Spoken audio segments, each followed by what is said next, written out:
All right, so most people don't realize, but there's actually more in common between these two media powerhouses than you might initially think. So Mr Beast, huge YouTuber, biggest YouTuber on the planet. Sesame Street, one of the longest running kids programs in the world.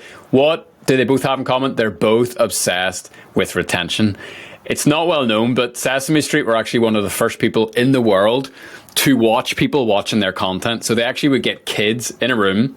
They would get all the kids sitting down, they would play the episode, and they would literally, with a clipboard, make a note of when the kids started to disengage, when they were no longer paying attention, they weren't interested anymore. They would go back into the editing room and they would change that. They would chop, they would move bits around, they would add bits, they would add a little bit more dynamic movement or something like that to keep people engaged.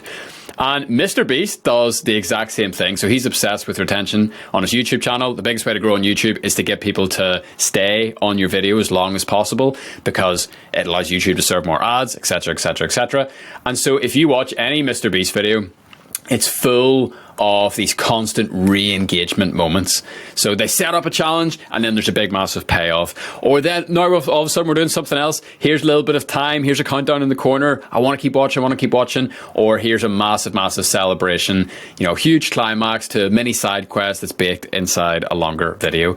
This follows just like classic storytelling structure. You see this line here. There's natural waves, ups and downs in good content where you're constantly rising up the tension and then you're releasing the tension and then you're rising up the tension and you're releasing the tension. And Sesame Street does this, Mr Beast does this, Hollywood movies do this, all the best YouTubers, the best podcasts, the best everybody has that up and down. The mistake that most of us make is that we stay on the one wave for too long and we're just like, oh yeah, no, this is really good, no, everyone's going to love this, my customers are going to love this long email, this is great, this is great. We don't get off the wave fast enough. Or we're interviewing someone on a podcast like, yeah, I'm loving this theme, loving this theme. You don't change topic fast enough to move on to the next wave, because that's how you get people to engage. And so what does this mean for us? What does it mean for our books, our blogs, our posts, our podcasts, our emails?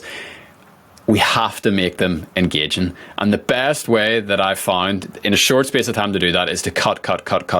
So you refine as much as you can. You remove the non-value. And there's a quick video that I want to play that explains this perfectly. This is the best thing that I've come across all week. One of the things people tend to struggle is knowing what the best part is. Have you got any like litmus test? Yes, my favourite one is this. If, let's just say you have a piece of dialogue here or a point here, and you got another point over here, and you got all of this in between. If you cut out all of that in between, and these 2 points come together, and it still makes sense, that means everything in between could have been cut. Genius. That right there is the cheat code. If you can remove bits of your copy or your video, your product or your book or your course, your blog, your email, and it still works, picture it like a Jenga block, right? If we've all played Jenga, if you can remove a block and it stays standing, your product is still stable, your email still makes sense, your book chapter still communicates everything you want to communicate, then you actually don't need that block in the first place. And the reason why we would cut like that is because simplicity is everything. When we cut something in half, we double its value.